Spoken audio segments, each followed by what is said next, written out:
제가 이걸 왜 꺼내놓은 것 같아요? 우리 기도하신 집사님. 그건 오전반인가? 오전반에 또 하냐? 이 구절이 너에게 겨자씨만한 믿음만 있다면 뭐 사는 들어 옮기리라 말이야. 뽕나무를 어디다 또 심으리라 이제 이렇게 얘기를 하는 구절들이 참 어렵더라고요. 무슨 이야기인지요.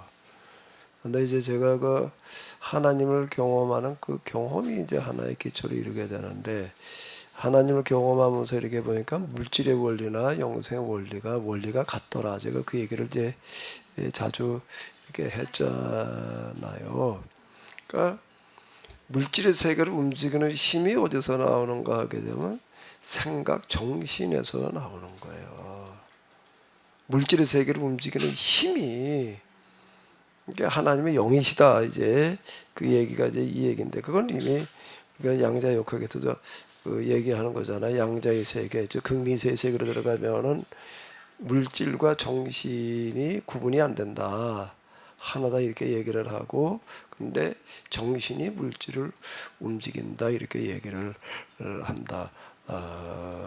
고요. 그러니까 이제 비로소 제가 이제 이런 것들을 가지고 물질의 원리와 이치를 가지고 이제 또 하나님을 경험한 어떤 경험을 기초로 해가지고 이렇게 보니까 뭔가라고 하게 되면, 너희가 진정으로 원한다면은 겨자씨만한 믿음이 있다면이라는 얘기가, 겨자씨만한 믿음이 큰 거예요, 작은 거예요?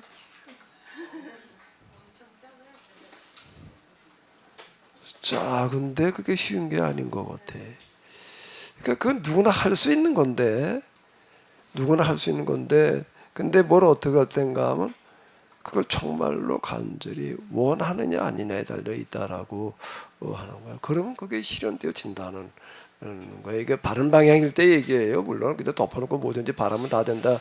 적정의 사고 방식에서 그렇게 얘기를 하는 거거든요. 근데 성경은 그렇게 얘기하지 않아요. 그게 하나님의 뜻과 부합할 때에는 그게 되는데, 부합할 때 되는 건데, 부합했다고 해가지고도 그냥 뜻만 부합해가지고도 되는 게 아니라, 뭐가 어떻게 된다고요? 그걸 내가 어떻게 된다고요? 간절히 원해야 된다. 그거가, 그러니까 내가 무슨 마음이라고 그랬죠? 복이 되지 않는 마음, 안타까운 마음, 견딜 수 없는 마음. 또 다른 표현으로 제가 뭐라고 그러죠? 너와 나의 존재 이유, 우리의 소원, 우리의 갈 길. 제가 자꾸 이렇게 얘기를 하는 건 그거예요.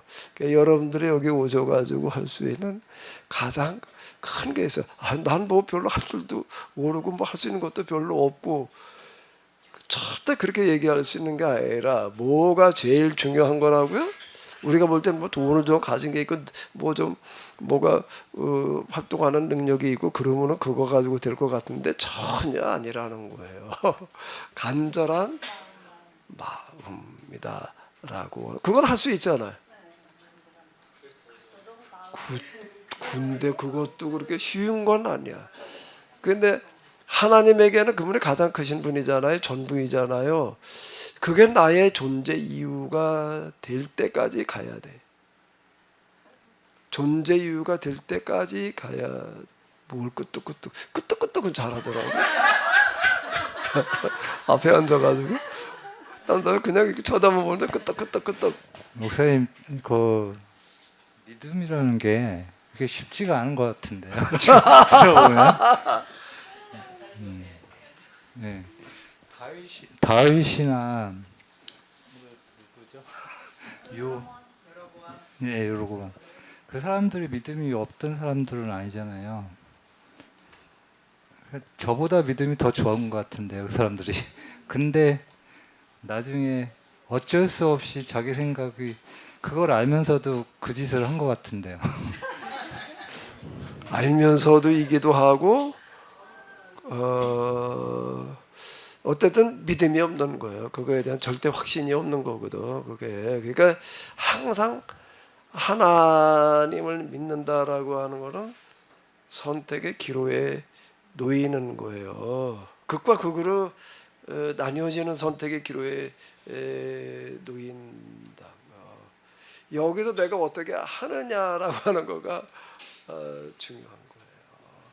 그러니까 적절하게 이런데 쉬운 그런 게 절대 아니에요. 이게 존재론적인 문제에 부딪혀요. 그걸 이제 뭐라 그러나 존재론적인 문제다 이렇게 얘기를 하는데. 근데 어차피 다윗하고 여로보암은 선택을 받았잖아요. 근데 저희는 선택을 받았나요? 그건 선택은 누구나 다 똑같이 받은 거예요. 선택을 받은 사람이 있고 안 받은 사람이 있는 게 아니야. 그래요? 네. 제가 오늘 목사님 설교 들으면서 그냥 택시 운전을 하든 화물차 운전을 하든 그냥 그렇게 먹고 사는 게 훨씬 행복하겠다 생각이 들어요. 그건 맞는 얘기야. 그래서 그건 맞는 얘기야. 조만간에 다 그만두고 저는 그냥 평신도의 입장으로 들어가서 그냥 그렇게 살고 싶은 마음이 간절해졌습니다. 기껏 데려다 놨더니 그래. 이게 택시 운전하러 갔다 말이야. 목살고 안 두고 그러면 이거 뭐 내치면은 뭐야 그러면 그래. 없던 사람도 사명을 북돋아 줘야지 그래. 아니 그 2년 만에 가족이 다 몰살되고 죽고 다윗도 마찬가지고 그럴 바에야 그 모든 책임감이나 모든 선택 저도 선택받을 수 있다고 한다면 그런 선택을 다 내려놓고 그냥 일반인들로 하루 벌어 하루 먹고 사는 게 더 그리고 여기 저하고 목사님 빼놓고 여기 계신 분들을 존경하고 동경하기로 했습니다. 물론 여러분의 입장에서도 쉬운 삶이 아니겠지만 저렇게 몇 년 만에 다 가족이 몰살되고 죽는 바에야 선지자라고 하는 사람들은 어떤 사람들이 선지자가 되는가 하면 그게 다인 사람들이에요. 하나님의 영이 임한다라고 하는 거는 이것도 제 경험이기도 한데 제가 늘 얘기하잖아요. 기도라고 하는 거 하러 다닐 때 어떻게 했는가 하면 응답받겠다라는 생각으로 다니는 게 아니라 이건 죽을 때까지 한다. 그 죽을 때까지 저녁 숟가락 놓으면은 기도하러 간다. 죽을 때까지. 그것도 시간 나면은 아니고 매일. 뭐 어떻게 해요? 그 쉬운 얘기는 아니라고. 이런 문제 앞에 부딪히는 거예요. 저녁 먹으면 숟가락 놓으면 그냥 산에 기도하러 갔다가 뭐 한 11시쯤 까지 이제 돌아온다 이제 이러는 건데 일정 기간 뭐 40일 무슨 100일 1년 그러면 몰라도 죽을 때까지 그렇게 한다는 거는 참 쉽지 않은 문제에 부딪히는 거야. 그 왜 죽을 때까지냐고 그럴 때 그 죽을 때까지 해도 될 노릇이 아니니까라는 생각 때문에 이제 그런 건데요. 그런 문제 앞에서 제가 결단을 내리는 거예요. 그렇게 한번 해보자. 왜 그렇게 하려고 생각을 했을까? 그렇게 하지 않으면 안 될 만큼 절박함이 있어서 그러는 거예요. 절박함이 있어서 그러는 거예요. 그렇게 내가 그런 결단을 하지 않으면 안 될 절박함이야, 이 절박함은. 그 무슨 절박함일까? 뭐 우리 가족이 누가 죽어가나 뭐 어쩌나 이 교회가 죽어간다는 교회가 이대로 가다 틀림없이 망한다는 생각이 나를 견딜 수 없게 만드는 거예요, 이게. 그러니까 이걸 위해서 내가 할 수 있는 거는 해야 된다. 할 수 있는 게 뭐 없어. 내가 할 수 있는 게 내가 없는 거야. 근데 뭐는 할 수 있는 거야? 기도를 할 수 있는 거야. 그 절박함 때문에 그 기도를 하려고 그랬던 거야. 그 요즘 누군 맨날 저녁만 먹고 그냥 산에 기도하러 다니는지 안 가. 왜? 그게 40개월 걸리더라. 40개월 가니까 이제 답이 나와가지고 이제 그다음 이제 이 방법이 이렇게 바뀌었는데요. 그러고 나서 보니까 비로소 성경이 보이는 거예요. 그 하나님 경험이라고 하는 어떤 이런 거가 뭘 전제로 하는가라고 하게 되면 이와 같이 다고는 결단이 아니고서는 하나님 경험은 안 돼. 부분 경험은 될 수가 있을 거예요. 부분 이 정도는 될 수가 있지만은 뭐 선지자들과라고 이제 히브리서 11장 32절 이렇게 얘기를 할 때 제가 이해하기로는 선지자들이라는 사람은 이런 결단을 내리고 그렇게 살아간 사람들의 그 시대에 그게 다요. 그게 다. 그러니까 결혼하고 뭐 어쩌고 저쩌고 뭔 얘기하고 싶어. 하고 하나님의 사람 말씀하셔서 그런데 지금 여기 여로보암에게 나타난 사람은 유다에서 왔잖아요. 근데 왜 유다에서 올라왔을까요?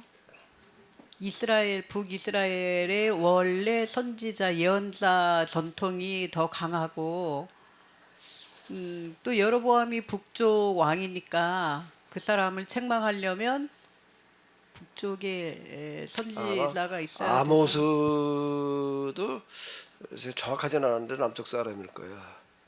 아모스도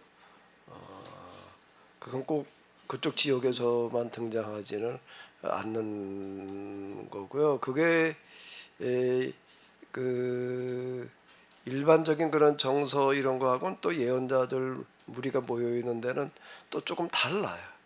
이 부분이. 그러니까 예언자 전통이 북쪽이 강했다면 그리고 대부분 뭐 엘리야 또 누구 아모스도 북쪽이라 그러지 않았어요?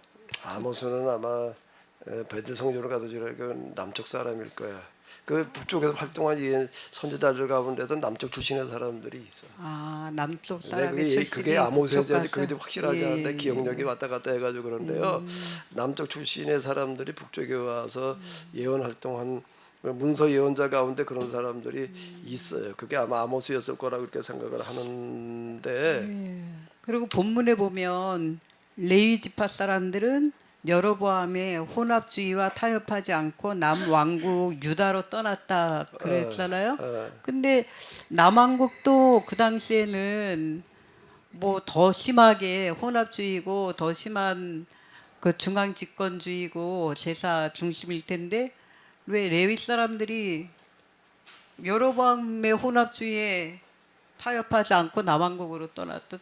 그 중에 하나가 이제 그 일반인을 제사장으로 세워서 중용하는 거예요. 단순하게 혼합주의적인 그런 것만이 아니고 일반인을 제사장으로 세워가지고 중용하는 거.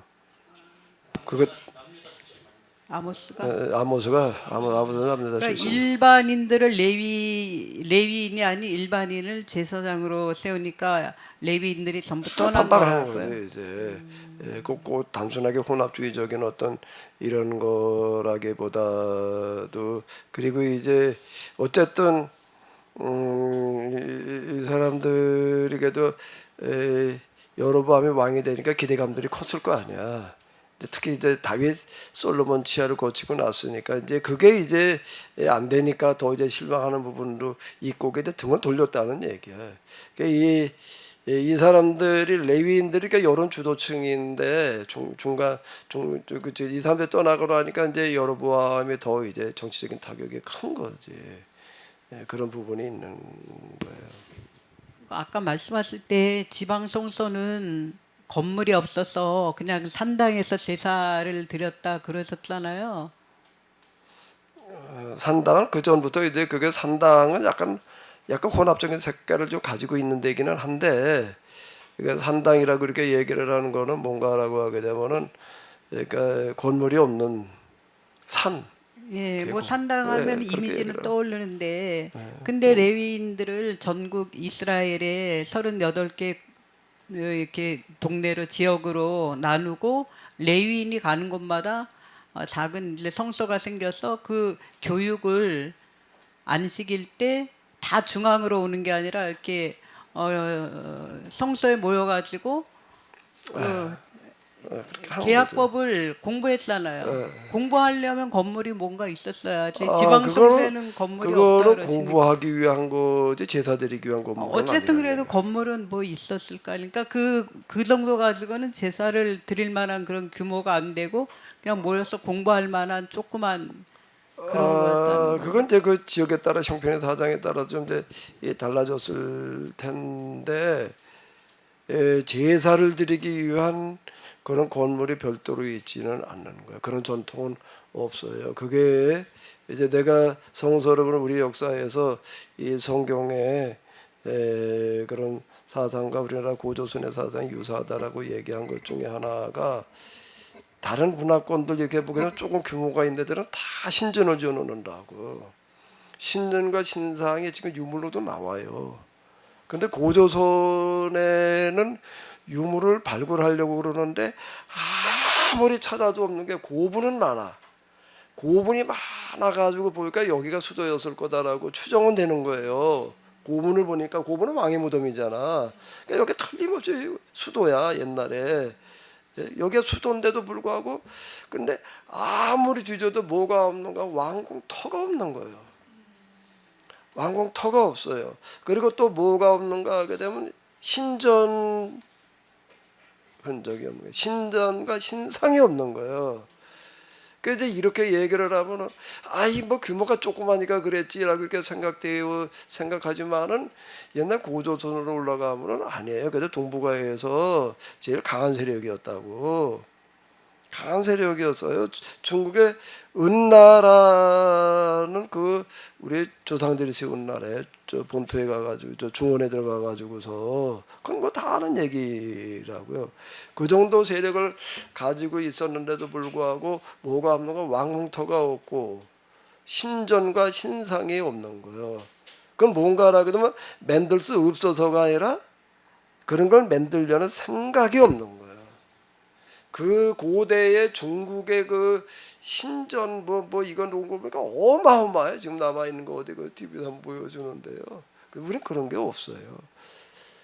그 중에 하나가 뭔가라고 하게 되면 제사 드리기 위해도 무슨 건물 시설을 만들어 놓는 게 없는 거예요. 그냥 야외에다가 그냥 야외 제단에. 그게 지금 강화도에 남아 있고 또 어디 있는가 하게 되면은 태백에도 하나 있다고요. 강화 천대단이 어디가 천대단이지? 많이 그저 태백은 뭐야? 거기도 뭐라 그러는데 잊어버렸네. 둘이 지금 남아 있거든요. 다 뭔가 하게 되면은 산에다가 만들어 놓는 거예요. 그 갈멜산 사건 우리가 잘 알잖아요. 그래서 산에 그냥 이렇게 만들어 놓는 것도 건물 시설을 만들어 놓는 게 아닌 거예요. 그게 어떻게 보게 되면 좀 미개하다 뭐 이렇게 이제 얘기들 하는 사람들이 많아요. 그거를 절대 그건 미개해서 그러는 게 아니야. 그게 오히려 더 앞선 사상이야. 그걸 보는 눈이 없어서 그렇게 얘기를 하는 거지요.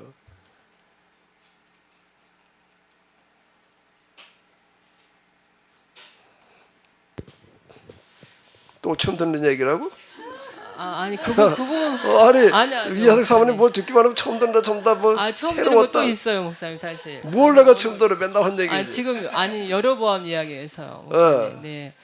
여로보암 이야기에서 저는 이제 여로보암이 그 일반인들 대상으로 제사장을 뽑았다 그 자체가 계약법 정신에 어긋났기 때문에 하나님 앞에서 무슨 잘못된 거다 이제 이렇게 생각했지만 목사님께서는 그 부분을 이렇게 해석을 그게 현실적인 문제였기 때문에 그걸 해결하기 위해서 일반인들 제사장을 뽑을 수밖에 없었다. 그 현실적인 문제가 정치적으로 자기들이 기반이 없었기 때문에 일반인들 제사장을 뽑아서 자기의 기반 세력을 만들려고 했다. 이런 해석은 저 오늘 처음 듣거든요.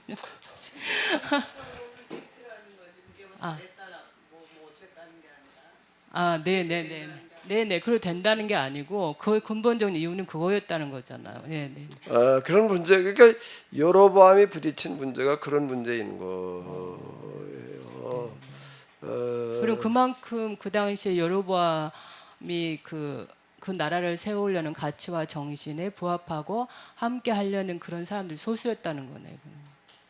그리고 이게 실제 현실이라고 하는 거가 이제 백성들이 지지를 하잖아요. 네. 백성들의 지지는 결집이 되지 않으면 힘이 안 돼. 정치인들한테 백성들에게 인기가 있다라고 하는 것만 가지고서 그게 정치력이 되느냐라고 하게 되면 또 다른 얘기가 되는 거예요. 중간에서 그걸 이제 움직여주는 사람들이 있어야지 되는 거지.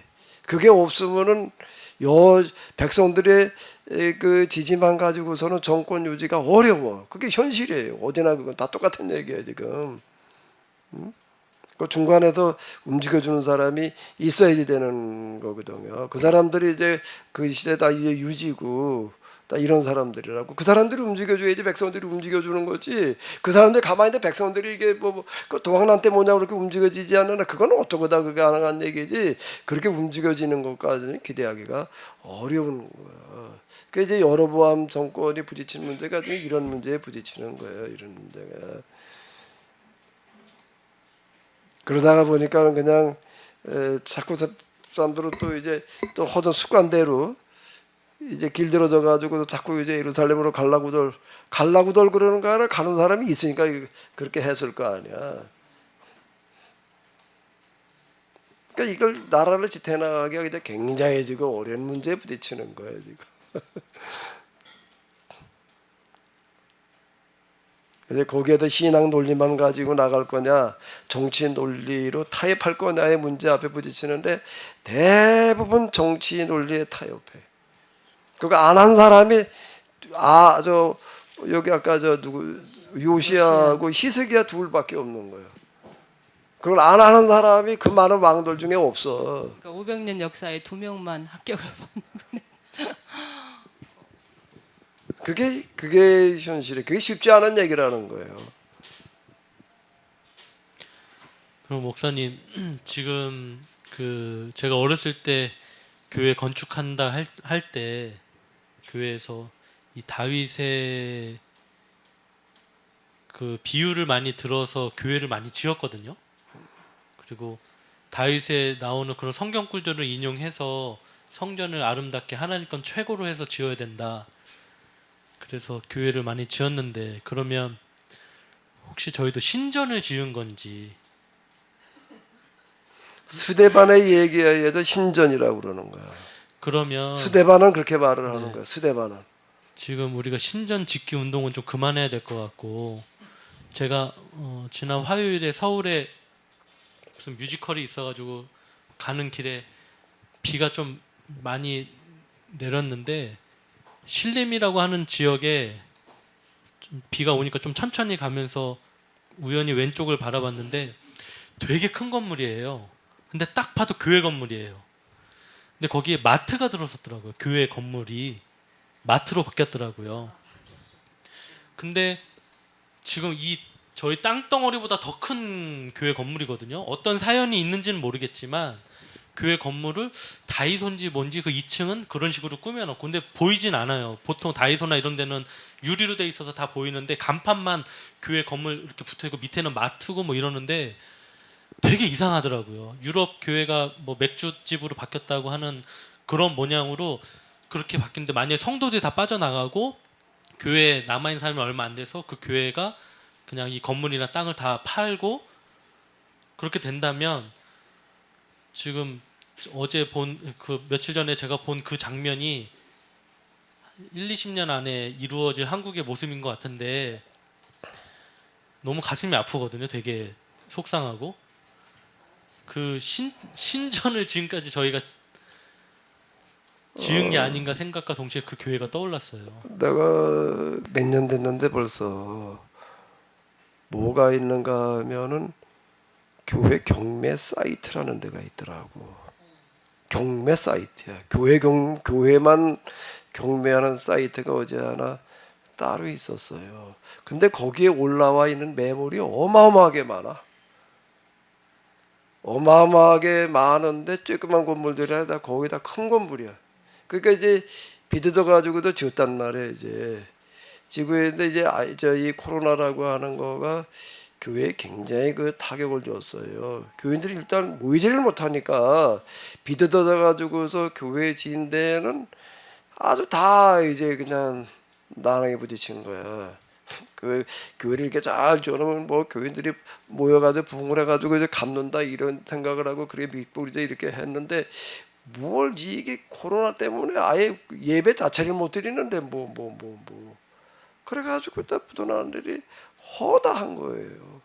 내가 그때도 놀란 게 아니 이렇게 경매로 나오는 거야 경매. 경매는 그냥 매매로 나온 거고 얘기가 다른 거잖아 이게. 이렇게 만나라고 내가 이제 놀랐어. 네, 또 우리 변호사님.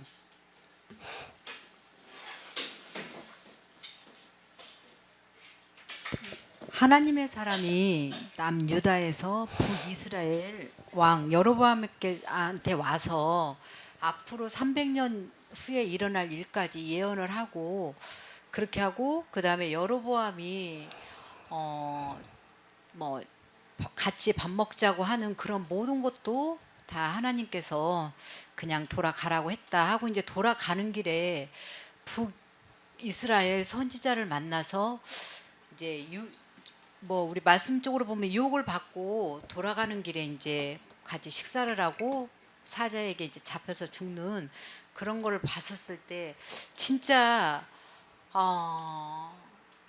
이 사람이 하나님의 예언자라고 한다면 그 북이스라엘의 늙은 예언자에게 미혹을 당할 정도로 그런 사람인가? 그러면 진짜 하나님의 사람인가? 그러면 또 북이스라엘의 예언자는 왜 그 사람을 남유다 예언자를 그렇게 미혹해서 죽게 하고 이 다음에 자기가 죽어서 그 예언자와 함께 남유다 예언자와 함께 자기 그 합장을 시켜달라고 할 정도로 뭐 형제여하고 이제 나중에 그렇게 이야기를 했는데 왜 이렇게 이런 일이 왜 일어나야 하는 것인지 또 늙은 예언자는 왜 어떤 생각으로 그렇게 했는 것인지도 노망이 났나 보지 뭐. 늙어서 노망이 났는가 봐요. 자, 이걸 이제 읽어보고 얘기를 하자고요.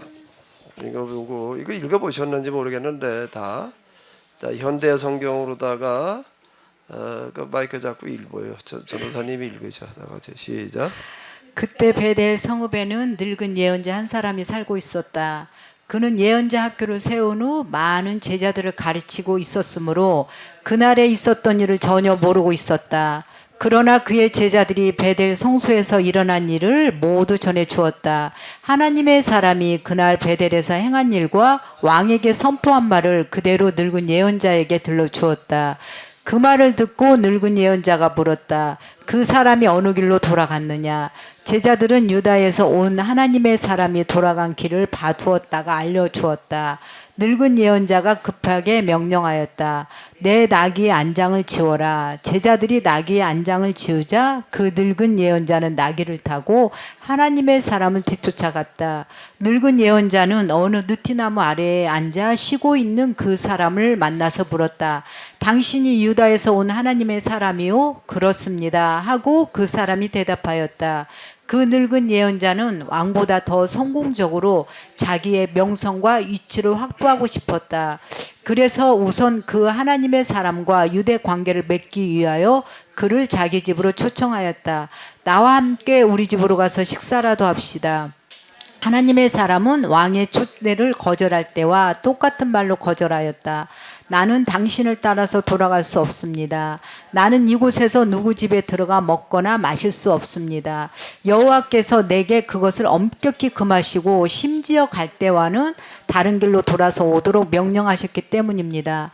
이는 누구에게든 방해받지 말고 은밀히 다녀오라는 뜻이 아니겠습니까? 그러나 그 늙은 예언자는 노련하게 거짓말을 하였다. 나도 사실은 당신과 똑같은 예언자요. 여호와께서 내게 천사를 보내 이렇게 명령하셨소. 그 사람을 집으로 데려다가 먹을 것과 마실 것을 대접해 주어라. 여기서 하나님의 사람은 자기가 직접 받은 여호와의 말씀보다 다른 사람의 말을 더 의지함으로써 여호와께 불순종하게 되었다. 그래서 그는 그 늙은 예언자를 따라 베델 성읍으로 되돌아가서 먹고 마셨다. 그들이 아직도 식탁에 앉아서 먹고 마실 때 늙은 예언자에게 여호와의 말씀이 내렸다. 그러자 그 늙은 예언자가 유다에서 온 하나님의 사람에게 그대로 말씀을 전하였다. 당신은 여호와의 말씀을 어기고 당신의 하나님 여호와께서 당신에게 내리신 명령을 지키지 않았소. 오히려 당신은 가던 길을 되돌아와서 전혀 먹고 마셔서는 안 될 이곳에서 먹고 마셨소. 그러므로 당신은 곧 죽을 것이며 당신의 시체마저 조상들의 무덤에 묻히지 못할 것이요. 유다에서 온 하나님의 사람이 떡을 다 먹고 물을 다 마시자 늙은 예언자는 그가 타고 온 나귀의 안장을 타고 가게 하였다. 길을 나선 하나님의 사람은 베델 성읍을 떠나 한적한 곳에 이르렀을 때 사자를 만나 죽었다. 그런데 사자는 죽은 사람의 시체를 해하거나 뜯어먹지 않고 오히려 길바닥에 버려진 그 시체 곁에 나귀와 함께 서 있었다. 마침 그 늙은 예언자가 사는 성읍으로 여행하던 사람들이 길바닥에 버려져 있는 시체와 그 곁에 얌전히 서 있는 사자를 보았다. 그들은 성읍으로 들어와 그 사자가 자기들에게 덤벼들지 않는 것들까지도 이야기하였다. 그 소문이 온 마을에 퍼져서 늙은 예언자도 듣게 되었는데 그는 이렇게 판단하였다. 그 죽은 사람은 바로 여호와의 명령에 불순종한 하나님의 사람이다.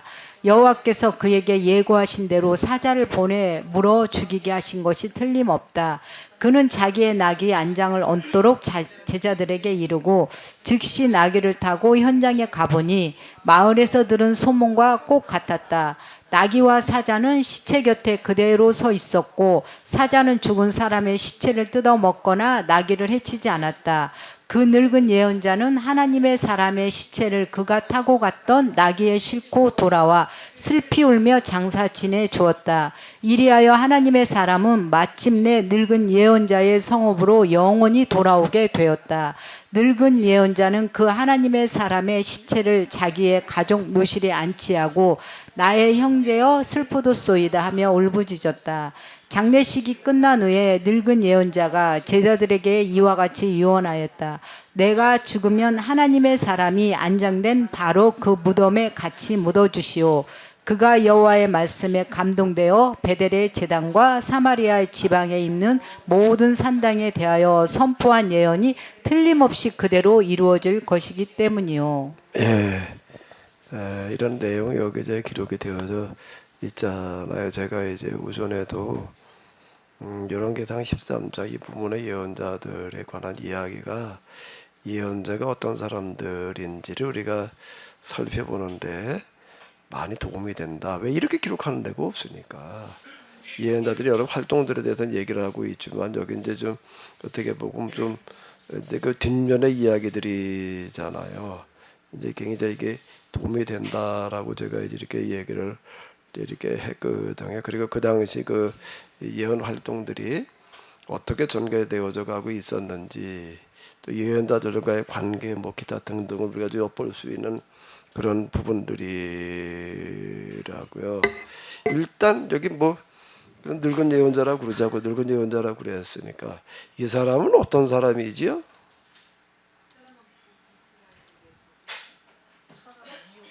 그러면 우리가 이렇게 말씀으로 봤었을 때는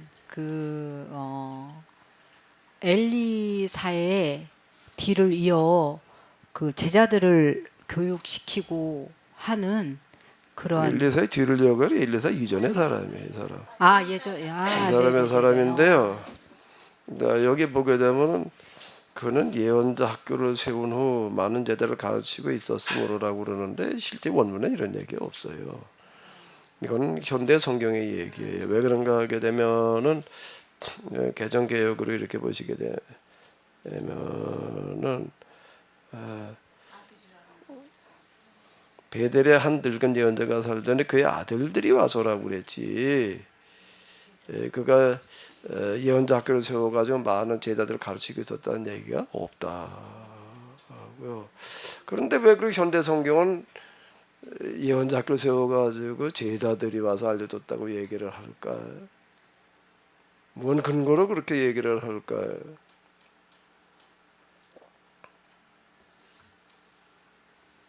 왜 그렇게 얘기를 했을까? 그 아들이라고 하는 그 단어가 폭넓게 쓰이는 단어예요.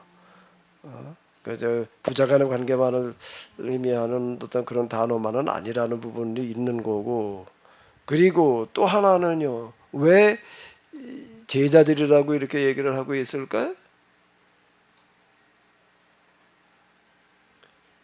왜 그럴까요, 전도사님?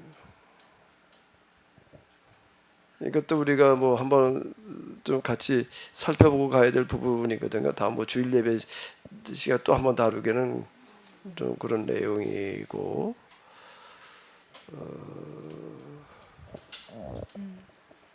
그만큼 북이스라엘에는 예언자의 그 전통을 이어갔던 사람들이 많이 있었던 곳이기 때문에 그런 거 아닌가요? 이 아들들이라고 하는 사람들이 와서 알려주는 내용이 예언자적인 활동을 하는 사람이 아니고서는 어려운 걸 얘기해주고 있는 거예요. 아들들이라면은 그냥 평범한 아들들이라면은 알 수 없는 것들을 와가지고 얘기하고 있는 거예요. 와서 얘기해주는 것 자체가 예언자적인, 그런데 전문적으로다가 활동하는 사람이 아니면은 알 수 없는 걸 가지고 얘기를 해주고 있는 거예요. 지금 베델 성전에서 왕한테 일어났던 그런 얘기라든지, 그 다음에 이제 늙은 예언자가 어디로 가는지를 눈여겨 봐뒀다. 아니 이 예언자 그냥 일반이라면 아들이 일반인이라면은 그 사람들은 자기 일에 종사해야 되는 사람들이에요. 그러니까 그건 여기 왜 이제 제자라고 얘기를 하고 있는가라고 하게 되면 와서 알려주는 것 자체가 이건 예언자를 추종하는 사람들이 아니면은 어려운 내용들을 지금 말해주고 있기 때문에 그러는 거예요. 그리고 이제 그 나중에 죽은 다음에 또 전달해주는 그런 얘기라든지 기타 등등이 좀 이제 그런 거라고요. 그러니까 아마 이거는 내가 뭘 근거로 해가지고서 그는 예언자 학교를 세우는 많은 제자를 가르치고 있었으므로 이건 없는 구조를 넣은 거예요. 그 현대 성경에서는 이걸 왜 여기다가 추가했을까라고 할 때에 이제 그래서 그랬겠다. 그리고 이 얘기가 맞을 수 있겠다. 이제 그런 생각이 이렇게 좀 드는 거거든요. 자, 어쨌든 그렇다고 치고요. 이 늙은 예언자는 이 이야기를 듣고 왜 이렇게 가도 거짓말로 사람을 유인을 해가지고 갖다 죽이나 그래. 예? 박전도사님, 왜 멀쩡한 사람, 그 잘 가는 사람 가서 쫓아가서 그 거짓말해가지고 죽여 그래. 사자한테 물려죽게 만들어놔 그래. 어쨌든 북이스라엘을 앞으로 멸망할 것을 예언한 사람이었기 때문에, 이거 또 한편으로 보면 어쨌든 성경이 남유다의 관점으로 이제 기록이 되어 있기는 한데, 그 남유다의 예언자가 이제 그 북이스라엘에 와서 그렇게 그 예언을 하고 돌아갔다는 그런 거에 대한 어떠한 그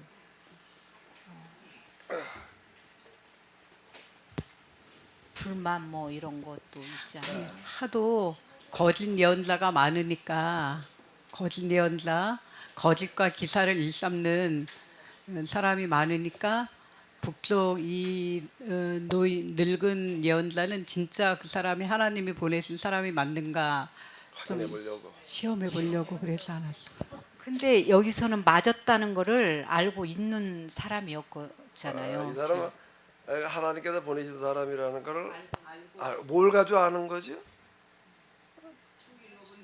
손이 굳어지고 그러는 거를 통해 가지고서 이제 그게 증표였거든요. 그러니까 하나님께서 보내신 증거라고 하는 증표가 뭐에서 나타났는가라고 하게 돼. 여러분 손이 굳어졌다가 이게 이제 나오시는 거. 그리고 제단이 저절로 해체되는 이런 사건을 통해 가지고도 그건 하나님의 말씀이 아니고서는 안 되는 거거든. 그거는 이제 이건 유지부동이에요. 그건 확실한 얘기인데. 거짓 기적과 이사를 또 거짓 예언자들도 뭐 비슷한 정도로 또 할 수 있는. 근데 이런 거는 아니에요. 여기까지 가는 어떤 그런 거는 아니라고요. 거짓 기사와 이적이라고는 어떤 이런 것들이 엑스타시 가운데에서 예언을 하고 기름 화복을 점치고 과거의 일을 알아맞히고 이제 이런 것들 위주로 이렇게 가게 되는데 재단이 저절로 허물어져 가지고서 뭐가 어떻게 되고 이런 것까지는 그거는 거의 쉽지 않은 그런 얘기라고요. 자, 그런데 왜 이 늙은 예언자는 이렇게 지금 움직일까? 왜 가가지고 내가 거짓말을 할까? 아까 거기 보면 네?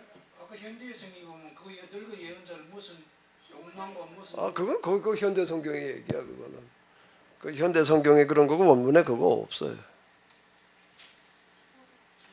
어디 그게 이제 몇 절이야 그게? 아, 이거 13절 15절 이거 원문에는 없다니까. 이거 현대 성경에서 이제 그렇게 이제 덧붙여 놓은 얘기야. 그거는 이제 그러니까 그 항상 원문에 그 이제 참고하면서 읽어야 되는 얘기거든요. 현대 성경에서 이렇게 이제 그래서 그랬다라고 얘기를 하는데 그것만 가지고서는 잘 요거는 조금 억측일 것 같아. 내 생각에는 이거 보고서. 이거는 그동안 전해 내오는 전설 내지는 이 늙은 이 예언자가 의인이 나타날 건데 그 의인은 사자한테 물려 죽일 거라는 걸 예전부터 얘기하지 않았었나. 그래서 예. 이최 목사님 보니까 택시를 운전하러 가면 안 되겠어. 아니 그러니까 그런 사람이 나타나서 자기가 늙은 선지자 그러니까 자기가 말은 했었지만 실제로 그런 일이 벌어진 거거든요. 아주 예전부터 그런 얘기를 했었는데 제자들한테. 그래서 이거를 맞추는 순간에 자기가 정말 왕보다 높은 위치에 자기 예언이 맞았기 때문에 그런 거를 하지 않았을까. 최 목사님은 매번 이렇게 보면 상상력과 이런 거가 굉장히 특출한 데가 있어요. 그 대단히 바람직한 어떤 이런 거거든요. 그런데 이제 이건 내 방식이야. 내가 이제 성경을 해석해 나가면서 경계하는 거 두 가지가 이제 하나 문자주의야. 문자대로만 해석해 나가려고 그러는 거. 현재 지금 우리 주변에 나타나고 있는 게 지금 그런 식이라고요. 기록된 대로 그냥 이렇게 이제 받아들이려고 그러는 어떤 이제 이런 거예요. 이런 사람들은 내가 지금 이렇게 해석해 나가는 거를 받아들이는 거를 굉장히 힘들어하더라고. 지난번 포럼 할 때 보니까는 나보고 뭐라 그러는가 하면 성경 위에서 논대. 그리고 또 뭐라 그러냐면 성경을 아주 써라. 이렇게 얘기를 하는 거야. 나는 성경 위에서 노는 게 아니고 속에서 논다. 성경을 쓰는 게 아니라 나는 해석하는 거다. 나 이제 문학 비평 어쩌고 저쩌고. 그 사람들은 내가 얘기하는 거 문학 비평으로 보지를 않아요. 문학 비평을 지금 하는 사람들 하는 유형이 몇 가지가 있거든요. 문학 비평하는 사람들 유형이 몇 가지가 있는데 그 어떤 유형에도 내가 하는 것 같은 유형은 없어요. 그러니까 그건 문학 비평도 아니 그렇게 하는 사람이 없다. 문학 비평이라는 게 무슨 얘기가 되는가 하게 되면 그 이전에 이제 역사 비평이라고 그래. 우리가 뭐 이제 문서설 뭐 어쩌고 저쩌고 양식 비평 뭐 이런 것들 얘기가 다 뭔가 하면 이제 역사 비평이라고 묶어서 역사 비평이라고 그러다 또는 고등 비평이라고 이제 이렇게 얘기를 하는데 그 역사 비평이라는 말이 왜 거기 붙여지는가 하면 성경이 어떻게 쓰여졌느냐는 과정을 추적하는 거라는 거예요. 근데 거기에 양식이 있었다. 양식을 가지고 이제 그걸 추적을 하는 거고 이제 그 편집 비평 뭐 어쩌고 저쩌고 이제 이런 것들이 다 이제 그 역사 비평에 들어가는 건데 그게 이제 많이 알려지는 거가 이제 문서설 양식평 문서설 양식평 문서설이 양식 중에 하나가 되니까 이제 그렇게 얘기를 하는 어떤 이제 이런 거거든요. 이걸 가지고도 그냥 한 200여 년 동안 그냥 줄기차게 실험들해서 이제 해볼 수 있는 걸 다 해봤어. 더 이상 이제 할 게 없을 만큼 해보는 거예요. 그러다가 보니까 그 다음에 어느 단계로 넘어갔나 그러면 어쨌든 그런 이런저런 과정을 통해서 쓰여진 것만 틀림이 없는데 그럼 쓰여진 성경은 도대체 뭘 말하느냐라는 걸 이제 묻기 시작하는 것을 가리켜서 이제 문학비평이라고 그러는 거예요. 그런 과정을 통해서 쓰여졌는데 그 기초에 그 뭐를 말하는 이걸 이제 해석해내자 이제 그래서 난 역사 비평이랑 문학 비평이다 이제 성경이 얘기하는 이런 거다 난 이렇게 얘기를 하는데 그런데 내가 하는 거는 문학 비평이라고 인정을 안 하려고 그래 전문가들은. 나는 분명 문학비평이라고 생각을 하는데 어떤 사람은 나보고 문학비평인데 신문학비평이다 또 이렇게 얘기하는 사람들도 한 사람이 있어요. 나하고도 지면관계가 있으니까 그 사람들은 나한테 그렇게 얘기를 해줬다고 이렇게 생각을 하는데 나보고 그러는 거예요. 성경 위에서 논대 성경을 쓰래. 내가 경계하는 또 하나는 뭔가라고 하게 되면 상상력이 조금 더 나가가지고 소설로 가는 거야. 내가 지금 얘기하는 것들도 전문가들은 기존에 익숙해져 있는 전문가들은 받아들이는 것을 굉장히 힘들어하는 사람들이 있어요. 그건 근거가 없다 이렇게 말을 해. 왜 그런가 하면 내가 근거라는 게 무슨 얘기인가 하면 아무개도 이렇게 얘기를 했다 이 비슷하게 얘기한 사람이 있다 그래야 되는데 이게 없어. 나는 아무리 찾아봐도 눈 씻고 찾아봐도 내가 얘기하는 것처럼 얘기한 사람이 없더라고. 그 근거를 들 수가 없어. 나는 그런 근거를 들 수가 없는 거야. 분노도 달 수가 없는 거야. 이제 그래가지고 내가 그냥 사물의 원리와 이치 무슨 상식 자명 내가 이제 이렇게 얘기를 한다면 그건 근거가 아니래. 그건 아직 신학에서는 사물의 원리와 이치 자명 무슨 이렇게 얘기한 사람은 없는 거예요. 그러니까 그건 근거가 아니래. 그 근거 없는 소리 한다 이렇게 얘기를 한다. 근데 이제 이게 우리가 상상력을 발휘하는 거는 좋은데 나는 전적으로 본문의 근거를 하려고 그러고 그거가 구절 몇 장 몇 절에 딱 문자로 다 지정하기는 어려워도 행간의 의미라고 하는 데다가 가지고 내가 이제 이건 틀림없이 이랬을 거다라고 누가 들어도 공감하지 않을 수 없는 거를 기초로 해가지고 말을 하려고 그래. 그걸 안 하게 되면은 이제 성경 위에서 논대. 그리고 또 그걸 이제 우리가 커버해 나간다는 거는 거의 어려워요. 그러니까 그 이제 상상력을 발휘하는 거는 좋은데 그 부분을 항상 염두에 두어야지 돼. 이거를 다른 사람들은 어떻게 받아들일까라고 하는 이 부분을 염두에 두면서 거기까지만 얘기를 해야 되거든. 상상력은 여기니까 얘기하는 거죠. 딴 데서는 글쎄요, 제가 그런데 책임지지도 못하고 설명하지도 못할 얘기를 돌렸다가 괜히 2단 시비에 빠지고 싶지도 않고 그런데 저희가 어쨌든 이런 얘기를 던져야 예. 목사님이 하시는 얘기가 더 합리적으로 들리고 그럴 것 같아서 발휘하는 건데 자, 그러면 이제 다시 돌아가 보자고요. 예언자의 세계로 한번 들어가 봐요. 예언자의 세계로 들어가 보면 이 사람들은 오로지 그들의 그 존재 이유 자체가 계약법에 대한 어떤 그런 관심 그리고 그런 활동이야. 이제 그게 전부 다라고 얘기를 해도 지나치지 않아요. 그다음 예언자 학교 운영을 했다 뭐 이제 이런 얘기도 거기에도 그 현대 성경 변형한 사람들 아무 근거 없이 그런 말하는 사람들은 아니니까 그래도 주로 총신대 교수들이 이제 그러니까 하영조 목사가 주도했고 몇 명이 이제 이거 현대 성경 번역했다라고 이제 이렇게 얘기들을 하던데 의혹을 이제 그렇게 해냈단 말이에요. 이 사람은 이제 소식을 들었어요. 이 사람은 베델에 살고 있는 사람이야. 베델에도 예언자 학교를 운영한다라고 그러자고 현대성경 인정을 해가지고 그런데 그 베델의 성소에 지금 여로보암이 제사를 드리는데 등장해가지고 신탁을 전한 사람은 어디서 온 사람이야? 먼 유다에서 온 사람이야. 그러면 이 사람은 이걸 어떻게 들을까? 이 늙은 예언자 입장에서 한번 생각을 해보라고. 북쪽에는 북한이 아니라 북쪽에는 예언자가 사람이 하나도 없어서 남쪽 예언자가 와갖고 예언을 하냐 하고 체면이 말이 아니죠. 당연히 그렇고 자기도 베델 출신이잖아. 베델에서 활동하기엔 나는 왜 제껴놓고 왜 이 사람이 와서 이제 이 신탁을 전해야 되는가. 당연히 그 생각이 안 들 리가 없지.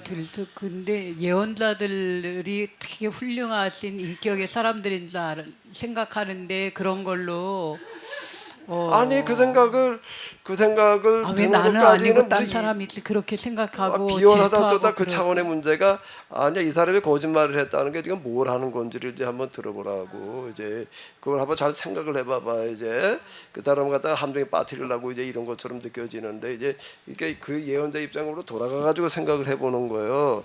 이 사람 베델에서 활동하는 사람이야. 베델은 유서 깊은 지방 성소, 이스라엘의 대표적인 지방 성소가 베델, 길갈, 세겜 이런 데들이란 말이야 지금. 그 중에서도 베델이 뭐 베델에 가도 죄를 지어라, 길갈에 가도 독큰 죄를 지어라 이렇게 얘기를 할 수 있을 만큼 북왕국에서 제1의 지방 성소가 어디냐라고 얘기를 한다면은 베델이고 이제 지방 성소가 아니 이제 중앙 성소가 되어져 있는 거예요 여기가. 근데 여기도 활동하고 있는 자기가 아닌 남왕국 출신의 예언자가 와가지고서 하나님의 신탁을 전했단 말이에요. 그 신탁은 지어내는 말이 아니에요. 주어져야지만 하는 거예요. 그거는 주어지지 않으면 그 거짓 예언자가 아닌 한 거짓 예언자든 날조를 하지만은 하나님의 예언자들은 절대 날조하지를 않는다고. 그러면 그 소식을 이제 전해줬어요. 그러니까 이게 아들들이 전해줬다 이거 가지고서는 그 아들들이라기보다는 제자들이라고 그러는 거가 정황에 오히려 맞겠다라고 드는 게 바로 이제 이런 거. 이런 게 관심을 가지고서 이제 전달되는 거. 이거는 그냥 당연히 이런 일이 벌어졌을 때에 여로보암은 무슨 조치부터 했을까? 무슨 조치부터 내렸겠어요? 예? 그 예언자한테 알려지기 차단시키. 입 물라고 지 밖으로 소문 안 나게 하지. 그 소문이 나가면 그 개망신 아니야 이게 왕권에 이게. 그러니까 바깥에 소문 안 나가게 할 거 아니야. 당연히 그 무슨 자랑스러운 얘기라고 뭐 그걸 저 하나님의 예언자가 와가지고서 심판을 선언하고 갔단 말이야. 뭐 이 얘기가 밖으로 나가면은 그게 무슨 일이 돼? 그러니까 진짜 뭐라 그래야 돼? 말하지 말라고 내려놓은 금원령부터 내릴 거 아니야. 그러니까 이거는 암암리에 전달되어져 나가는 거예요. 그러니까 이제 제자들이라고 하는 거가 오히려 이게 맞다고. 아들이는 그 일반 누구나 다 아는 그런 얘기가 지금 아닌 거야. 이거는 지금.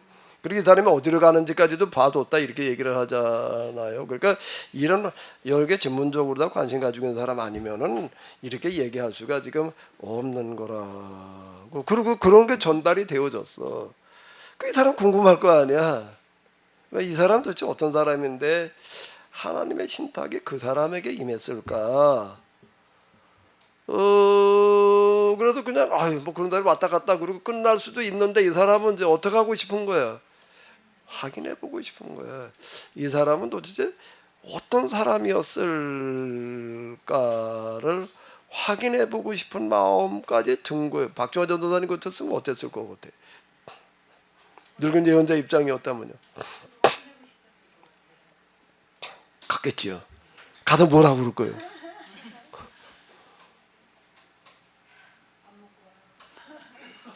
가서 뭐라고 그럴 거예요?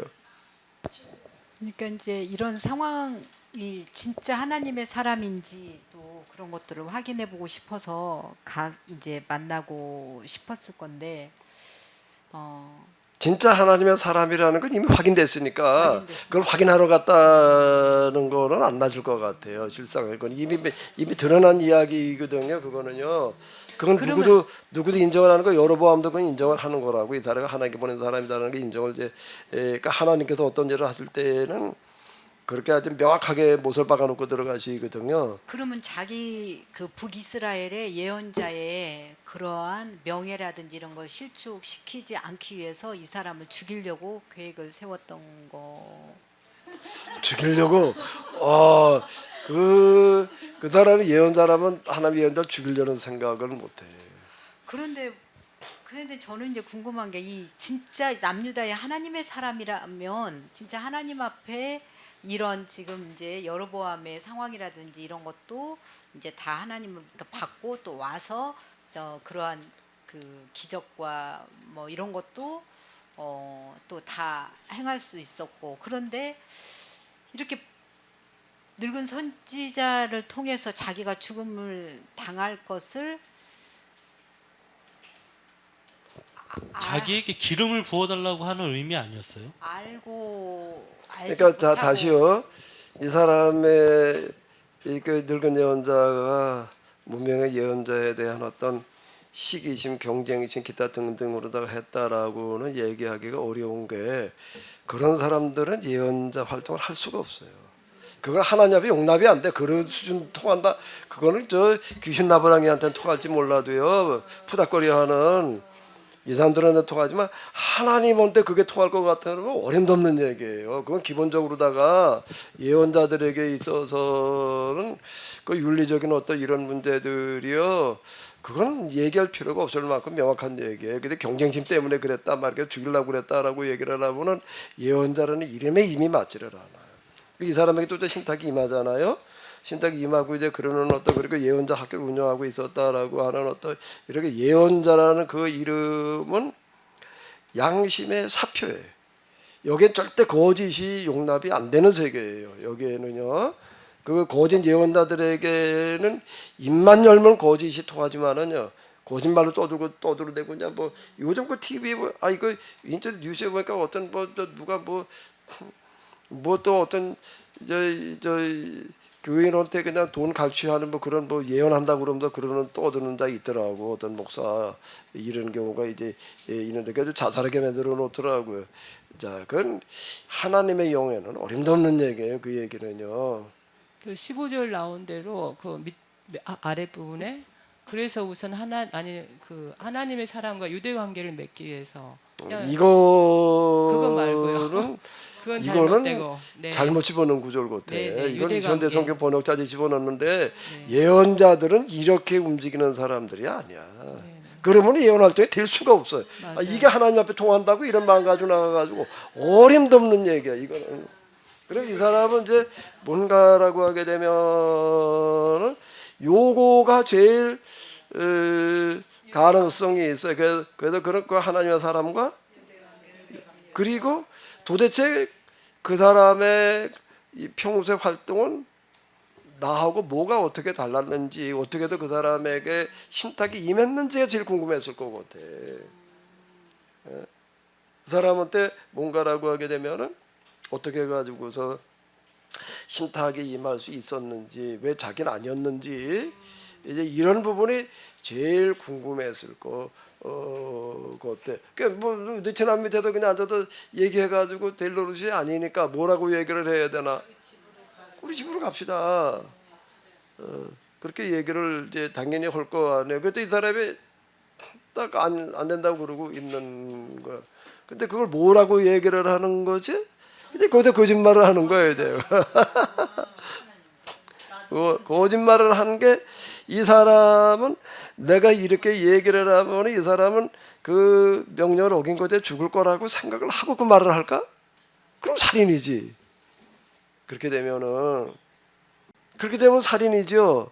내가 이렇게 해가지고 우리 집에 가서 식사하고 가라. 그러면 이제 너 먹지 말라고 그랬는데 먹으면 하나님 말씀 어긴 거니까 틀림없이 너 이제 죽을 거다. 이걸 알고 그렇게 하는 걸까? 아니지. 그거는요. 그럼 살인이에요. 그거는요. 그건 살인이 되는 거예요. 그 이제 집에 데리고 가서 이제 얘기 좀 하려고 이제 그러는데, 계속 안 간다 그러니까 그러니까 이제 그때 가도 비로소 이 얘기를 하는 거야. 못 가겠다고. 그러니까 나도 당신과 같은 예언자다. 그래서 나도 명함 내놨을 거 아니에요. 이러이러하고 여기서 학생들도 가르치고 있고 뭐 어쩌고 저쩌고. 그 이제 하나님께서 전혀 발설하지 않고 누구에게도 말하지 말고 그냥 어디 가다 뭐 얻어먹지도 말고 그냥 하라라고 하는 어떤 그런 거는 일반인들 염두에 두는 얘기지, 같은 예언 활동하는 사람들끼리도 그래야 될 일이냐? 아마 이렇게 생각했을 것 같아, 이 사람 입장에서는요. 그래가지고 이제 사실 나도 똑같은 당신과 같은 예언자 활동을 하는 사람이다. 근데 또 왜 이렇게 말을 했을까, 이 사람은? 그러니까 남쪽에서 온 예언자 신탁을 전하는 사람이 너무 궁금하고 그 사람이 진짜 평소에 어떤 관점으로 또 이렇게 하나님의 말씀을 받고 그걸 진행을 했는지. 그건 이제 앞에서 한 얘기고 그거 말고 더 큰 이유가 있을 것 같아. 더 큰 이유. 우리 집에 가서 식사라도 하고 가라고 얘기한 진짜 이유가 어디에 있을까? 이 사람은 보니까 맨날 며칠 어디 가서 먹지도 못한 사람이야 지금. 그리고 가다가 지금 이제 지쳐가지고 이제 지난번에 쉬고 있는 거예요. 보활이 갈 기력이 빠져가지고 가기도 힘들어 보이는 거예요 지금. 그러니까 어떤 마음이 드는 거, 자기도 같은 활동을 하고 있으니까 좀 밥이라도 먹여 보내야지라는 생각이 들 거 아니에요. 근데 그걸 안 하려고 그러니까 뭔가 하면 거의 이건 거짓말이라는 게 속이려고 했다라고 얘기하기는 어려워. 이 상황에서 지금 이 사람이 하는 얘기는 내가 이놈의 예언자를 속여가지고 골탕 먹이자 그런 뜻으로 한 얘기는 아닐 것 같아. 이 사람하고 이제 관계를 맺어가지고 그래도 좀 뭐 같이 이제 예언자로서 터놓고 한번 얘기 좀 해보자. 지고 그런 시간 한번 마련해 보자고 이제 그러고 간 거 아니에요. 갔는데 보아하니 지금 뭐 어떤 거야? 맨날 며칠 제대로 먹지도 마시지도 못하고 그리고 지쳐가지고 지금 집에 갈 힘도 없어져 보이는 거예요. 그러니까 우리 집으로 갑시다. 가서 좀 쉬고 좀 뭐 저 여기라도 합시다. 난 그런 거 못 먹습니다. 그럼 나도 같은 예언자다.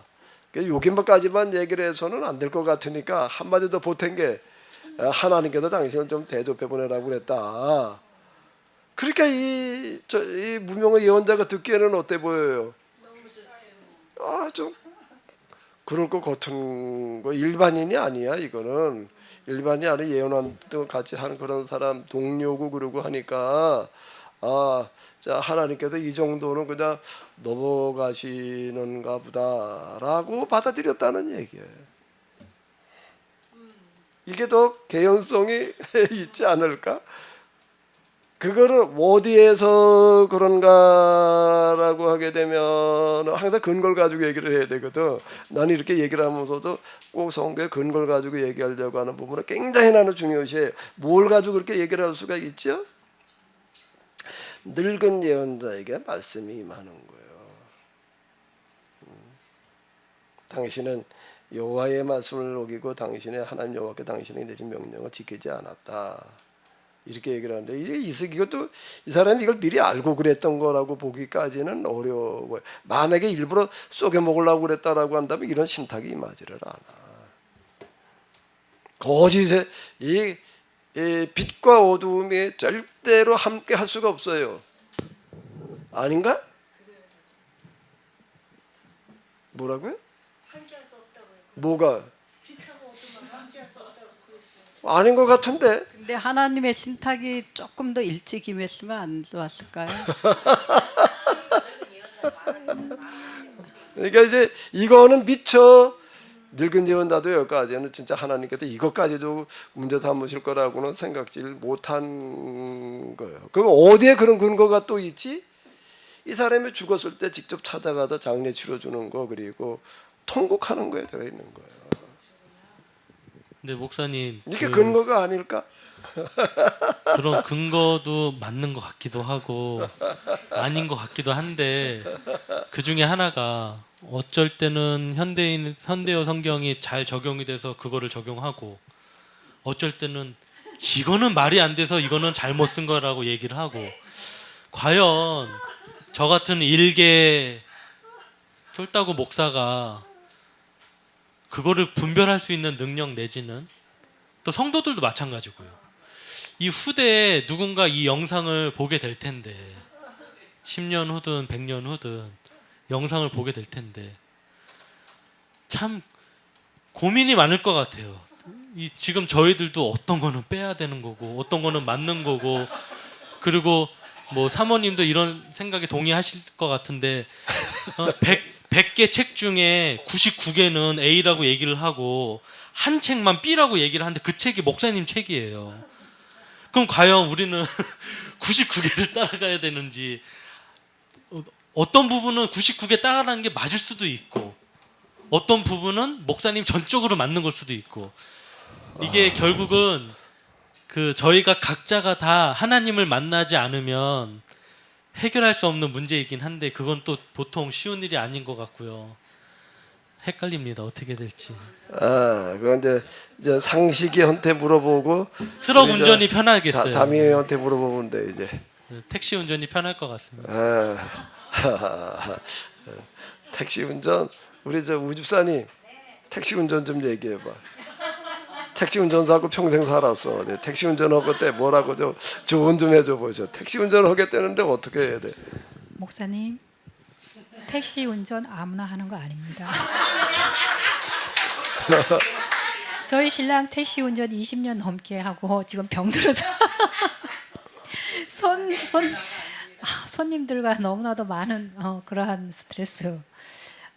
특히 야간 작업을 할 때, 일할 때는 너무나도 힘든 그런 고초 직접 해보지 않으면 잘 모릅니다. 제가 택시 운전 해봤거든요. 대학 다닐 때 택시 운전 자격증 따가지고 수원 대신 운송 거 들어가가지고 제가 몇 개월 했었어요. 물론 힘든 거 알죠. 근데 이게 더 힘들어요. 저는 목사도 해보고 선교사도 해보고 택시도 해봤거든요. 이게 더 힘들어요. 차라리 네, 세상에 공부가 제일 쉬웠어요 이렇게 얘기하는 것처럼 택시가 더 쉬운 것 같습니다. 그렇게 고민하는 게 정상이야. 그런 고민이 없다면은 그게 이상한 거고요. 사실 저도 이 말을 하고 있지만은 신학교를 갈 때 이런 걸 알았으면 절대 안 갔어. 절대 안 갔어. 그리고 어떡하다 못 모르고 가서 그냥 이러고 했는데, 그리고 하나님을 만나고 나서 뭐 어쩌고 저쩌고 내가 이렇게 얘기를 하는데, 내가 하나님 낚시밥에 걸렸다 이렇게 얘기를 하잖아요. 내가 하나님을 경험하고 난 다음에 성경 이런 식으로 해석하고 이런 일을 해야 될 건 줄 알았으면 절대 나서지 않았어. 하다가 보니까 여기까지 온 거지. 이걸 뭐 이제 관도수도 없고 이제 이렇게 된 거죠. 미리 알고 났으면 절대 안 왔어요 여기까지. 그러니까 하나님께서 그냥 딱 화두만 던져 놓으시고 설명을 안 해주신 바람에 이 모양이 됐지. 지금 이게 사실 어려운 얘기. 자, 일단 늙은 예언자로 또 다시 돌아가 보자. 늙은 예언자가 나중에 이제 그 장례 치료 주면서 하는 그런 얘기를 들어보게 되면은 이 사람을 속여가지고 골탕 먹이겠다고 그런 의도를 가지고 한 거는 아니다라고 보여지는 게 아니라 아닌 게 하나님의 신탁이 거기에 임하지도 않고, 특히 이런 사람이라고 한다 그렇게 이런 식으로 해가지고 또 누굴 골탕 먹이고 뭐 어떻게 하려고 하는 그런 수준의 정신적인 사람은 하나님의 영이 임할 수가 없어요. 그거는요, 그거는 하나님의 영은 귀신의 영하고는 달라요. 귀신의 영에는 그런 거 안 따지거든요. 이건 윤리 그 자체인 것 같아요. 그게 참 거룩한 영이다라는 얘기가 이제 그런 얘기가 이렇게 되는 건데, 그리고 어쨌든 이 사람 그 생각을 해봐봐요. 가보니까는 그 사람이 죽어 있어. 나귀가 있어. 근데 목사님 또 그러면 뭐가 있어요? 그러니까 누가 옆에 가지도 못해. 그러면 목사님 그러면 그 남유다에서 온 하나님의 사람 예언자는 그러니까 죽은 이유는 어디에 있는 거예요? 명령을 어긴 거지. 네? 명령을 어긴 거지. 아니 그러니까 그 명령을 어겨서 죽음에 이런 게 됐다는 거는 참 너무 배고파서 밥 안 그러니까 그것도 용납이 안 되는 거예요. 그것도 용납이 안 되는 거예요. 그게 이제 우리가 예언자를 이해하기가 제일 좋은 본문이 이거다라고 이렇게 제가 얘기를 하는데, 충분히 우리는 그 정도는이라고 넘어갈 수 있잖아요. 그것도 딴 사람도 아니고 누가 어떤 꿍꿍이를 가지고 공짜 점심은 없어요. 공짜 점심은 없다고. 그건 뭔가 거기다 관련된 게 있으니까 이제 누가 공짜 정신인데 이 사람은 같은 예언자 활동을 하는 사람이고 그러니까 이 사람도 이거 속여가지고 골탕 먹이자라고 하는 거라기보다는 그 먼 길 가는데 진짜 옆에서 보기에도 아유 그거 이제 밥을 요즘처럼 어디 가도 뭐 사 먹고 그럴 수 있는 시대가 아닌 거야. 어? 사 먹고 그럴 시대가 얻어 먹어야 되는데 얻어 먹진 말래니. 이놈은 그냥 개울물이나 좀 마시고 갈까 뭐 그냥 그러고 가야 되는데 같이 지쳐 쓰러지게 생겼으니까. 글쎄 그렇게 가지고 왔겠지. 이제 그렇게 가지고 왔을 텐데 뭐 마른 떡을 가져왔는지 젖은 떡을 가져왔는지 아버지가 어쨌든 간에 이제 그랬을. 그런데 이제 그러니까 그 틀림없이 뭔가 하게 되면 늙은 예언자 입장에서는 이런 것들 고려해도 이 정도는 그래도 넘어가 줄 수 있지 않겠냐 이런 생각으로 다 이렇게 한 건데 그것조차도 용납이 안 된다는 게 그게 예언자의 갈 길이야. 근데 목사님 이 구절은 잘못 넣은 거라고 한 그 구절을 넣었을 때는 다 이해가 되거든요. 그 현대사를 집어넣은 거. 네, 그 사람이 해놓으면 그래서 그랬구나라고 되는데 그걸 또 빼놓고 생각하니까요, 또 좀 애매해지는 그걸 거예요. 넣은 사람은 예언자가 어떤 사람인지 경험으로 확인하지 못했기 때문에 그 말을 하는 거야. 예언자에게는 그게 용납이 안 돼. 신탁을 전하는 사람은 이제 예언자라고 하더라도 예언 운동에 내가 동참한 사람이 있어요. 예언운동에 동참하고 따라가는 사람이 있고 신탁이 임하는 사람이 있는 거예요. 신탁이 임하는 사람이 1인칭화법의 문자 그대로 그거는 그런 어떤 꿍꿍이 속 가지고서 뭐 어쩌고 저쩌고는 절대 용납이 안 돼. 그걸 집어넣는 사람은 그걸 모르니까 그게 집어넣는 거예요. 예언자가 어떤 사람인지를 모르니까 그 말을 넣어. 예언자가 누군지를 알면 절대 그렇게 늘 수가 없어.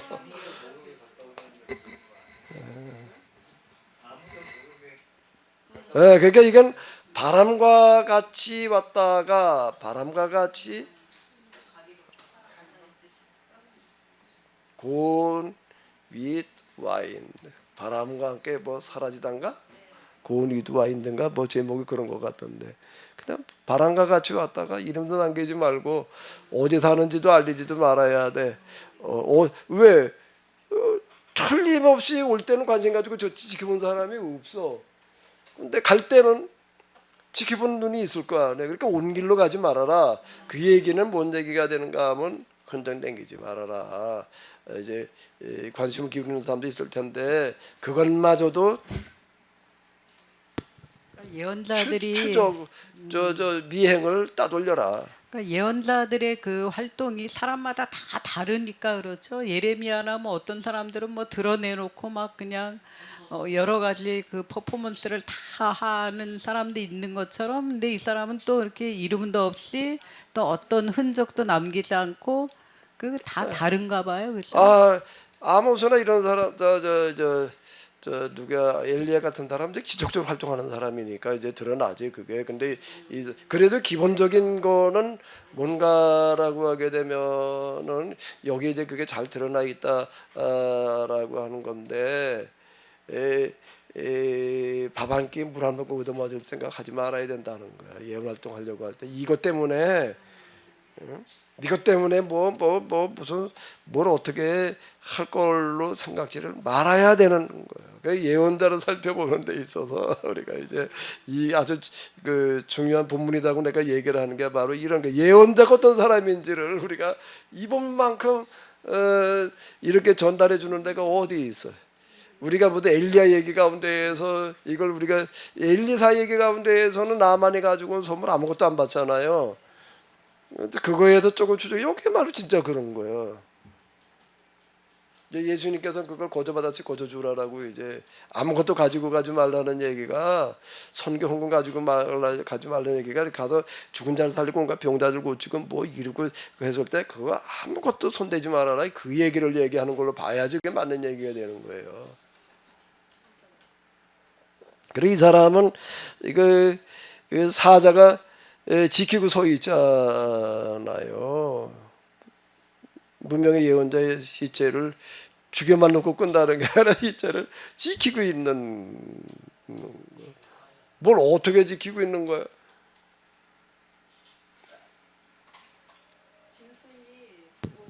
까마귀도 있고 또 뭐 승냥이나 뭐 무슨 다른 짐승들이 와서 개, 들개 뜯어먹을 수도 있고.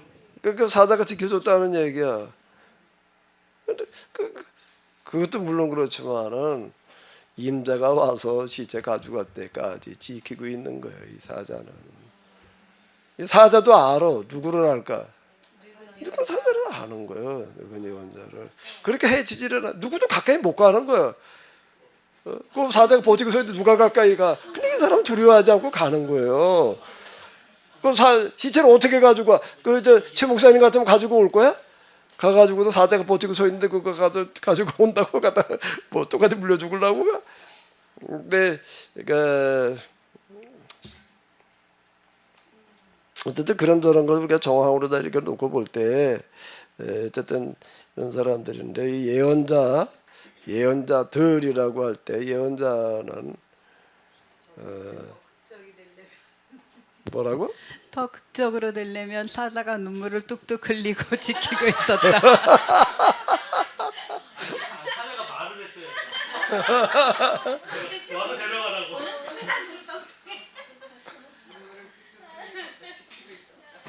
내가 눈물을 흘리라고 또 완전 소설이 아주 괜찮은 소설이 되고서 그렇게 한번 써봐.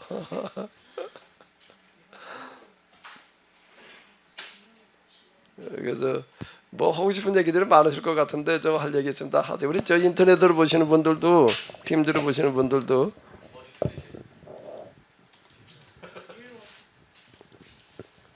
예, 말씀하세요 우리 장로님. 네, 목사님, 예. 뭐 맨날 이제 저는 신앙생활을 하면서 어떤 이제 부담감으로 이렇게 신앙생활을 이제 많이 하는 편인데 사실 이렇게 선지자들의 어떤 게 하나님의 말씀을 대행하는 이런 사건을 보면서 저 지금 오늘 아침에 지금 이제 교회 이제 예배 드리러오면서 박전사하고 이 말씀을 잠깐 이제 이 얘기를 나눴는데 무슨 말씀인지 이제 몰라서 한참 그런 고민을 하고 왔는데 사실 그러면은 우리 일반 성도들은 이 하나님의 일을 하는 선지자들도 이렇게 하나님의 어떤 그 뜻대로 이렇게 전달하지 못했을 때 이렇게 징계를 받는데 일반 성도들이야 뭐 참 물론 어떤 이제 몰라서 그렇다 친다고 치지만 그래도 저는 이제 이 말씀이 상당히 이제 이런 오늘 설교 말씀 드리면서 걱정이 되는 게 그럼 이제 어떤 이제 구원을 받는다는 그 자체도 물론 이제 어떤 이제 관심 대사지만 말씀에 뭐 어떤 하나님의 법을 지키지 못했을 때 계약법을 지키지 못했을 때 슬피 울며 이를 갈리라고 이제 그렇게 후회한다는 이제 그런 이제 말씀을 저는 항상 이제 마음에 담고 있는데 그럴 때 그러면 이렇게 저희가 일반적으로 신앙생활을 하면서 뭐 이렇게 맨날 성전 뜰만 교회 예배소 마당 뜰만 받고 하는 이런 신앙생활이 지금 바르지 않다는 것을 잘 알지만 또 이렇게 목사님 오늘 설교 말씀 해석해 주시는 거 보면은 과연 이렇게 저희들이 하나님 말씀을 모르고 죽을 때까지 신앙생활을 했을 경우에 정말 의미 없는 이 신앙생활이고 또 하나님께 예배드리고 또 저희들이 그렇게 삶을 살아가는데 뭐 이런 일은 어떻게 물론 본인들이 결단해야 되겠지만 참 뭐 아까도 말씀하셨다시피 믿음이 그게 쉽지 않은 믿음이고 어려운 말씀인데 참 그 부분이 걱정이 많이 돼서 목사님 거기에 대한 한 말씀을 좀 한번 해주셨으면 합니다. 어쨌든 예언자라는 이름은 굉장히 사람에게 있어서 제일 부담스러운 이름일 것 같아요. 이 하나님의 말씀을 전하는 사람이나 하나님의 말씀을 대신 말하는 사람이 이게 이제 쉬운 얘기가 아니겠죠. 윤리가 뭐 어쩌고 저쩌고는 얘기할 필요도 없는 얘기고 당연히 그래야 되는 거지. 비윤리적인 파렴치범들이 하나님 말씀을 떠들고 돌아다닌다고는 말이 안 되는 얘기거든. 그게요. 그러니까 당연한 얘기가 이제 이렇게 이 되는 어떤 이제 이런 건데, 근데 예언자라는 이름이 예언자도 먼저 기능이 좀 다르기는 하지만은 진짜 부담스러운 거는 뭐지요? 예언자가 진짜 부담스러운 부분은 뭐예요? 하나님의 말씀을 똑바로 해석하는 부분도 쉽지 않지만은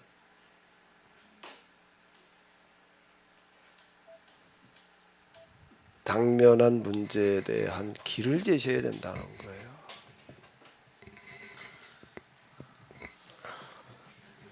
진짜 택시 운전하러 가려고 작정하는 것 같아. 당면이 들어있는 순대는 좋아하겠는데 당면한 문제를 어떻게 해결해야 될지 모르겠네. 그게 예언자들이에요. 항상. 그래서 여호와께로 돌아와라 이렇게 얘기를 하는 거가 이제 그 시대의 길을 제시하는 어떤 이제 이런 거거든요. 너희는 믿음으로 말미암아 살리라 하박국 2장 4절에 나와 있는 어떤 이런 거가 그 당시 하박국 시대에는 그 당면한 문제에 대한 길을 제시하는 어떤 이제 이런 이야기들이란 말이에요. 그러니까 이게 참 힘든 얘기라고요. 그러면 이제 지금 조장로님 질문하시는 게 요점이 뭐였지? 다시 누가 좀 당신이 잘 해설을 해봐. 당신이 얘기를 해봐. 제가 좀 이렇게 부연 설명을 하면 그 조장로는 그 신앙생활을 시작하는 계기가 천국과 지옥에 대한 어떠한 그 관심사에서 지옥을 안 가고 싶은 생각에서 이제 신앙생활 첫 시작을 하게 된 계기였어요. 그러다 보니까 늘 그게 이제 생활 속에서도 지옥 또 천국 이 부분에 대해서 이제 늘 마음에 그 삶 속에서도 갈등이 많다 보니까 항상 그쪽에 관심이 많은 것 같아요. 아 예. 그 신앙생활 아주 열심히 잘 하실 수 있는 조건이 갖춰진 건데 루터도 그런 거예요. 루터도 신앙의 출발이 죽음에 대한 공포 때문에 거기서 벗어나려고 하는 어떤 그런 걸로 시작을 했던 사람이고 그 사람의 갈라디아서 강해를 읽고 내려가다 보니까 이렇게 말을 하고 있더라고. 이 세상에는 수도사 가운데에서 진짜 수도사를 하나 골라라 그러면 나다 이렇게 얘기하는 사람이더라고요. 나만큼 수도를 한 사람 있으면 나와봐라 이렇게 대놓고 얘기를 해요. 대놓고 공개적으로 하는 얘기예요. 정말로 진지하게 수도를 하는 사람이 한 사람을 고르라고 한다면 나다 말이지 이렇게 얘기를 할 만큼 근데 어떻게든 그렇게 할 수 있었느냐라고 한다면은 죽음에 대한 공포 때문이었다. 라고 하는 건데 우리 조장로님 아주 열심히 있게 신앙생활을 잘 하실 수 있는 그런 토대를 가지신 것 같아요. 그런데 이제 이런 예언자라는 이야기가 굉장히 부담스러우실 수가 있거든요. 그럼 이제 뭘 어떻게 해야 되느냐라고 한다면 우리 교인된 입장에서는 뭘 어떻게 해야 되느냐, 어떻게 해야 되나? 여러분들은 예언자가 되려고 또는 예언자가 흉내를 내려고 그러실 필요가 없어요. 예수님께서 뭐라고 그러셨지요? 의인을 대접하는 자에게는 의인의 상, 예언자를 대접하는 자에게는 예언자의 상이 주어지리라고 얘기를 하셨어요. 그 정확한 말씀인 거. 다 예언자가 될 수는 없어요. 다 예언자가 될 수는 없어요.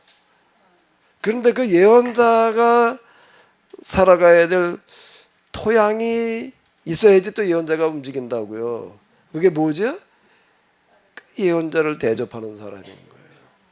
그 사람에게 똑같이 예언자의 상이 아마 더 큰 상이 주어질 것 같아. 우리가 저기 구약에서 뭐 엘리사에서 이렇게 보게 되면 수넴 여인의 이야기 나오잖아요.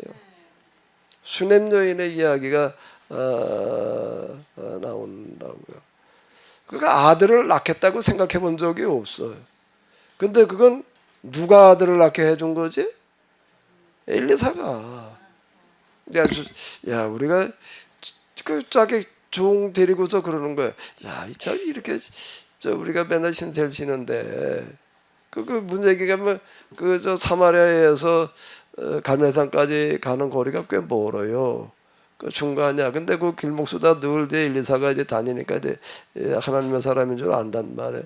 그 늘 이제 더위에 걸어다니고 그러니까 이제 우리 좀 쉬어갈 수 있는 정장 하나 지어놓자. 원두막 하나 짓자고 그런 거예요. 이제 원두막이라는 건 뭔지 아시나?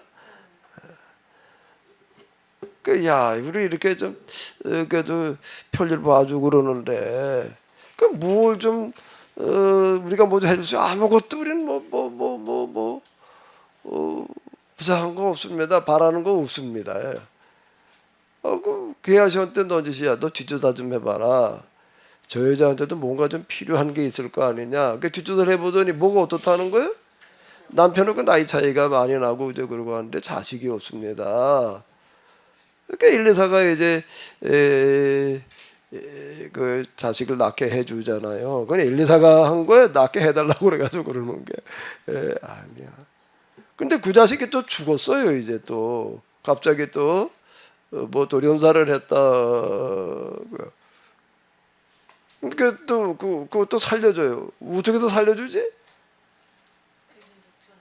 이 여자가 받은 뭐라고 얘기를 하는 바람에 꼼짝 못하고 나서야 되는 거예요. 뭐라고 얘기를 하는 거죠? 내가 언제 자식 낳게 해달라고 그런 적이 있습니까? 근데 자식 낳다가 이게 갑자기 죽어놓으면 나는 어떡하냐. 또 이제 살려주는 그런 이야기가 이렇게 나오는데 어쨌든 구원이라고 하는 이런 부분이 그동안에 우리가 구속사라고 하는 그런 것만 가지고 얘기를 하러들게 되면은 모순이고요. 요 구절이 아마 어떨까 싶은데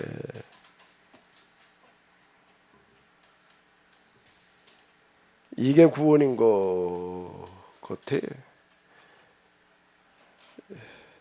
이 구절을 관련 구절을 다 보자고요.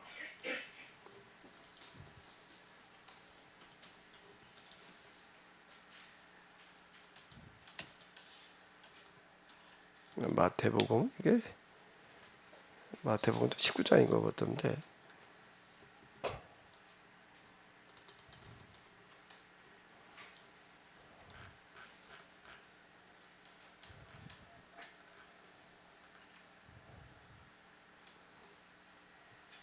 똑같은 성경으로 나와야지 또 헷갈리지를 않지. 여기도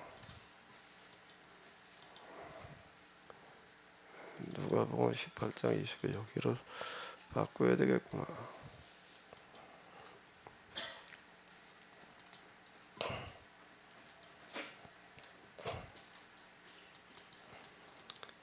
이거는 외우기가 아주 쉬워요. 공통점이 뭘까? 같은 내용인데. 무슨 마가복음을 읽어볼까요?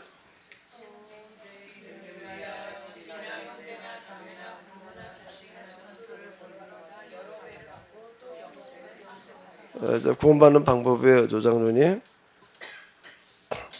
네, 또 여기도 한번 읽어보세요.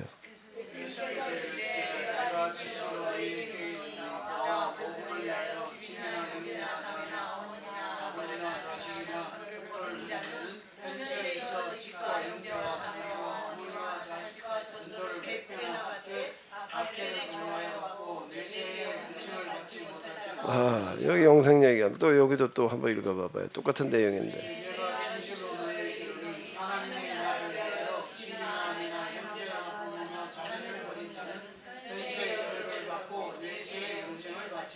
마텐바가 누가 공간 본 거 다 나오는데 공통점이 뭘까요? 다 29절이야. 마태복음 19장 29절, 마가복음 10장 29절, 루가복음 18장 29절. 그것도 어떻게 똑같은 내용. 여기 보게 되면은 여기 내 이름을 위하여 이고요. 두 번째는 나와 복음을 위하여. 누가복음에 뭐라고 그랬죠? 하나님 나라를 위하여. 이렇게 나와 있습니다. 조금씩 이제 그 표현이 조금씩 이게 다른데요. 어쨌든 영생을 얻는 길을 이렇게 명확하게 여기 얘기하고 있습니다. 고맙습니다. 어쨌든 우리가 예언자를 보고 있는데요. 자, 예언자를 이해한다는 게 쉽지 않은 것 같습니다. 저도 예언자 학교 다닐 때 뭐 강의도 듣고 뭐 그리고 책도 좀 읽는다고 그랬지만 그거 가지고는 안 되더라고요. 어쨌든 우리가 그 제일 부담스러운 일이면 예언자인 것 같아요. 함께 손을 이루는 건데요. 여러분들은 여러분의 자리에서 여러분들이 하실 수 있는 데까지만 하세요. 그렇게 나머지 하나님께서 인도하실 거예요.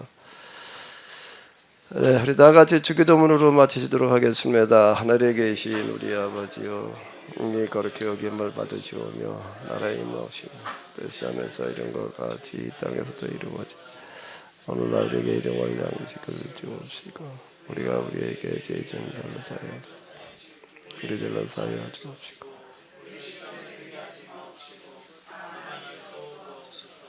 내게 나라와 권세와 영광이 아버지께 영원히 있사옵나이다. 아멘. 네, 수고 많으셨습니다. 네네.